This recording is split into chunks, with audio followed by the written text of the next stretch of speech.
বাসীরা হাঁ করে তাকিয়ে থাকে যে কখন একটা রেল অ্যাক্সিডেন্ট হবে আর তারা ঝাঁপিয়ে পড়বে সেই সব আহত লোকজনের উপরে সোনা গয়না টাকা পয়সা ছিনিয়ে নিতে। এই দেশে একটা অ্যাক্সিডেন্ট হলে, রোড অ্যাক্সিডেন্ট হলে পথচারীরা গিয়ে আগে ওই লোককে বাঁচানোর চাইতে তার পকেট থেকে মানি ব্যাগ আর তার পকেট থেকে মোবাইলটা ছিনিয়ে নেয়। এই হচ্ছে আমাদের সকলের নৈতিকতা। এটা আমি শুধু আমাদের দেশের সকলের কথা বলছি, আমি নিজের কথাও বলছি। শেষ হয়ে গেছে। আমাদের সকলকে নৈতিক শিক্ষা দিতে হবে এবং এই শিক্ষা দেওয়া হলো আমাদের সরকারের কাজ। আমাদের সরকার কোনো একটা বিচারকে পরিপূর্ণভাবে দিতে পারে না। কোনো একটা ধর্ষণের বিচার আমরা আজ পর্যন্ত দেখিনি যে ধর্ষণের বিচার হয়েছে এদেশে। কোনো একটা গুম খুনের বিচার ঠিক মতো এদেশে হয়েছে। কেন অপরাধীরা আপনার এখানে সহযোগিতা পাবে না? আমি তো বলবো সকল সরকার পরোক্ষভাবে অপরাধীদের সাহায্য করে গেছে এখানে এতদিন।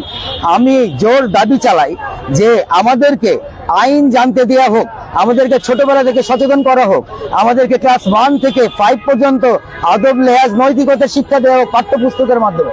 ক্লাস 6 থেকে 10 পর্যন্ত আইনের বিভিন্ন গুরুত্বপূর্ণ চ্যাপ্টার জানানো হোক। আমাদেরকে জানতে দেওয়া হোক যে কোনটা অপরাধ আর কোনটা ভালো কাজ। আমরা তো জানিই না। আপনারা এখানে যারা দাঁড়িয়ে আছেন আপনারাও বলতে পারবেন না হয়তো যে ধর্ষণের সাজা কি। আমাদেরকে সরকার সেই সব কিছুই জানতে দেয় না। আপনারা ওই যে আদালত আছে, ওই আদালতের সকল ট্রায়াল ওপেন করে দিন জনগণের জন্য। দেখান জনগণকে আইন কখনো কোনো গোপনীয় জিনিস না। আইন তৈরি হয় হলো মানুষের জন্য, মানুষের উপকারের জন্য, মানুষের স্বার্থ সংরক্ষণের জন্য, মানুষকে নিরাপত্তা দেওয়ার জন্য। সে আইনকে মানুষকে জানতে দিতে হবে। আজকাল আমরা বিগত 55 বছর ধরে আইনকে লুকিয়ে লুকিয়ে রাখছি এবং অপরাধকে আরো বেশি আমরা সাহায্য সহযোগিতা করে যাচ্ছি পরোক্ষভাবে। ধন্যবাদ সবাই।